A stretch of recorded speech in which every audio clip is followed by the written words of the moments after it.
Well, howdy there, Internet people. It's Bo again, and welcome to The Roads with Bo. Today is December 24th, 2023, and this is episode 19 of The Roads Not Taken, which is a weekly series where we go through the previous week's events and talk about news that was unreported, underreported, just didn't get the coverage I think it should. We'll end up as context later, or sometimes I just find it interesting.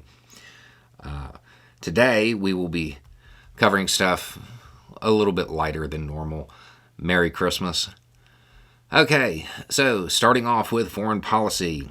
Germany will be permanently deploying troops to another country for the first time since, the troops will be stationed in Lithuania as part of a deterrent against Russia. This move puts a whole lot of pressure on other members of NATO to step up their presence. Putin signed decrees authorizing the seizure of energy assets from, quote, unfriendly countries. This is likely to hit Germany and Austria the hardest. Meanwhile, the Kremlin is super mad that the U.S. is signaling support for seizing Russia's central bank's assets and using those to support Ukraine. It is worth noting that those assets could total more than $300 billion. Okay, top Chinese and U.S. military officials are back on speaking terms. The break is over. So that's good news. It provides a channel for de-escalation. Okay, moving on to U.S. news. Glenn Simmons was released after being demonstrated to have been wrongfully convicted. He was in prison for more than 48 years. Congress is currently on vacation, while a whole bunch of pressing matters remain, leaving a whole lot for the new year. Expect a whole lot of, let's just say, confrontation when the session resumes. GOP candidates threaten to withdraw from the Colorado primary unless Trump is on the ballot. I mean, okay, it is worth remembering, everybody, that Colorado hasn't gone red in the presidential election in like 20 years. And that Trump lost ground in Colorado from 2016 to 2020. Senator Tuberville dropped the last holds on military promotions. I'm sorry, Senator Tuberville dropped the last holds on military promotions. So those are all moving through now. In cultural news, Steve Bannon has claimed the Navy SEALs have become woke. They have gone Hollywood. It's a quote. Hollywood. I am certain that is going to keep them up at night. Moving on to environmental news, scientists simulated what would happen if a runaway greenhouse gas scenario actually occurred. And it basically turns Earth into Venus. It creates a situation in which the Earth's ground temperature reaches more than 900 degrees. That's not good. In oddities, there is a widespread debate on social media, to include members of the Republican Party, related to whether or not former President Trump stinks. Like actual odor. The topic took the number one spot trending on social media for a brief period of time. Yeah, the country's doing great. That's what matters right now. Rudy apparently owes Hunter money. Rudy Giuliani is reported to owe Hunter Biden money, according to his bankruptcy filings. an unspecified amount was declared. This has launched scores of conspiracy theories. I can't even get through them all, but I have a feeling we're in for a wild ride on that one. Okay, moving on to the Q&A section. And this is questions sent in by you, picked by the team, and I haven't seen them until now. And we're starting off with a note that says, say the email address. It is question for Beau, question for FOR, Beau, BEAU, @gmail. Then tell everybody you don't use Telegram. The scammer is back. Okay, so in the comment sections of the channels on the videos, you may get a reply from an account that vaguely resembles mine. It's not me. I do not use Telegram. I do not ask people to go to Telegram. For those listening on the podcast, this is specific to YouTube, obviously. Okay. Starting off with the questions, is there any reason UN forces couldn't be used instead of forces from Middle Eastern countries? Is it just that the UN isn't open to doing it again because of their experience in the Balkans? Realistically, the United Nations does not have the teeth for this. It really is that simple. I have videos somewhere about the world's EMT. And it talks about a force that is there to engage in actually helping countries. A component of that is actually having the teeth to deal with a situation like this. The United Nations doesn't really have the force to do it. The UN's forces are made up of other countries. There's not a cohesive element to it that can deal with something this complex, really. The bad side, or the worst side, I guess, is that the alternatives are like NATO forces. That's the closest thing that exists that could do it, and that's just a bad idea all around too, for political reasons, for optics, for how it would be received, for how NATO might respond if those forces came under attack by a group that was not happy with the situation. It's just all bad. This is the reason that force has to be built. Eventually it is going to. It's going to have to be built. That Department of something else, as Thomas Barnett calls it. It's been called the Department of Peace by Marianne Williamson, World's EMT. They are very, very similar ideas, and they run the spectrum from political ideology. And it's one of those things that eventually will have to occur. The problem with it is it has to be built probably within the U.S. military and then internationalized. And that creates its own set of issues. But when this is all said and done, odds are it will be a multinational force that is maybe operating at the request of the UN, but is pretty independent of it, and allowing the UN to do the humanitarian side of it. It's a mess. Okay. I have questioned what has made the Republican Party turn so far from what they were just a decade or so ago. Rhetoric and groupthink has obviously played a large part. I recently heard of another possibility, or at least one that may play a part. Have you heard of the blue dot effect? Yeah, okay. So this doesn't have to do, the blue dot doesn't necessarily have to do anything with like red and blue, Democrat, Republican.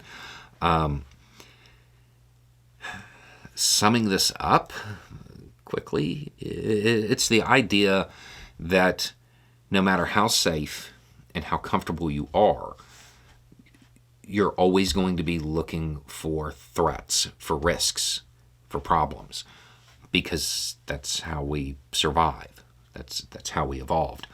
I mean, that's interesting.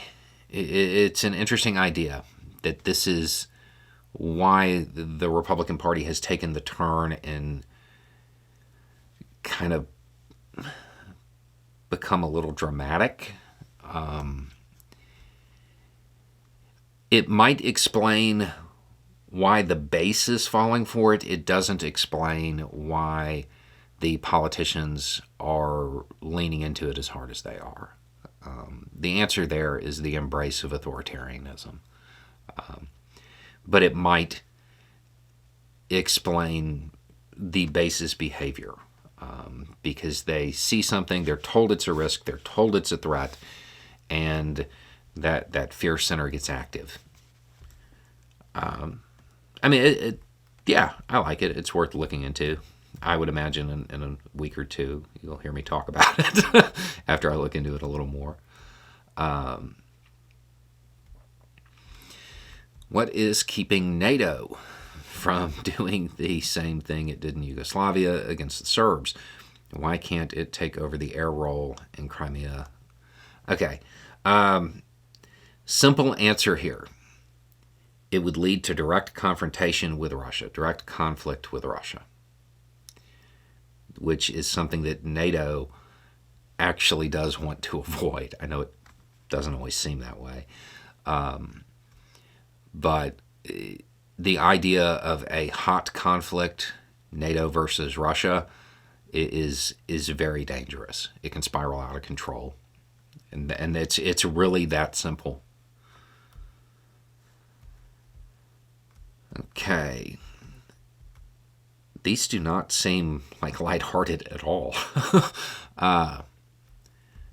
Objectionable statues and monuments happen a lot, but let's be real. How do you handle Mount Rushmore? Tear it down or give it a pass, which is the right thing to do. If it's me, I get to make the decision. It goes to Lakota. As it is right now, it becomes their property and they decide what to do with it. It's theirs. For those that don't know, that area, the Black Hills should be theirs. And that's, to me, the right move is to transfer ownership. Now, I personally would I would like to think that they would not tear it down, but they would incorporate it into, basically leave the monument, but in order to get to it, you have to learn a whole lot along the way. I think that would be what I would do with it if I was them. But my simple answer would be it goes to them and they get to decide, even if they decide to, get rid of it.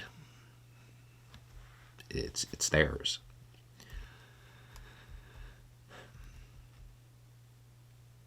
I'm a trans man. I'm 5 months into my transition. I'm slowly learning what manhood means to me.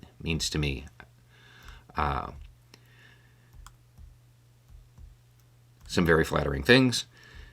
In your view, what does it take to be a good man?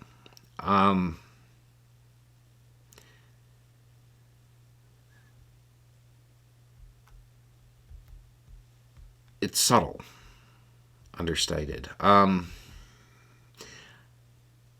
one point in time, I actually have a whole bunch of videos on masculinity. And at one point in time, like a clip show was put together. I'll try to find the link and put it down below. It's different for every person. It is different for every person. There is a concept in Japanese art that really explains it well. And At least to me, it's transferable because it is perfection without effort. It's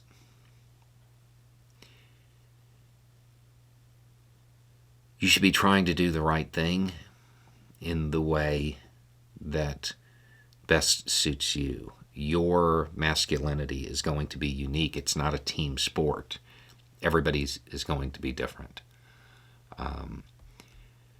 And the more you try to force a role, the harder it's going to be. And I don't mean, you can't have people that you look at and you're like, this person right here, this is somebody that I would like to take these qualities from. I don't mean that. I mean, your general disposition will shape a lot of what your outwardly projecting masculinity is. I fit very neatly into that stereotypical form of it.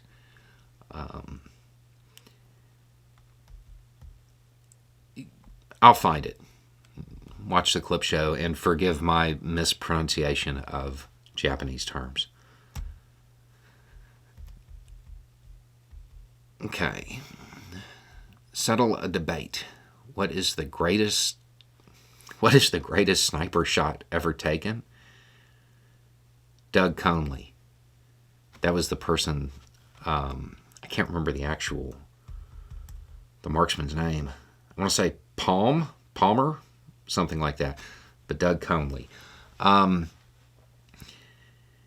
in the early 90s, and he was holding himself. He had a revolver and was threatening himself. And he's involved in a standoff with law enforcement. And the SWAT team showed up. And I want to say the shooter was a Vietnam vet. And lined up a shot when the guy lowered it and stopped pointing it at his head. And sent the round right through the cylinder of that revolver. To me, that's the best shot.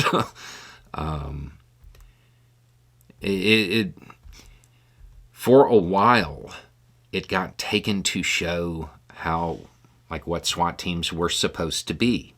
A, special, not used all the time. And B, they were supposed to be a life-saving tool. So the round went through the cylinder of the revolver. He couldn't hurt himself, and to me, that's the best shot. During your impromptu live stream, a lot of people requested the upside down bow patch, personality, and deep goat. I'm not sure if personality is the proper term, but I'm sure you know what I mean. Is there any other personality you thought of? And if so, why haven't you tried them out?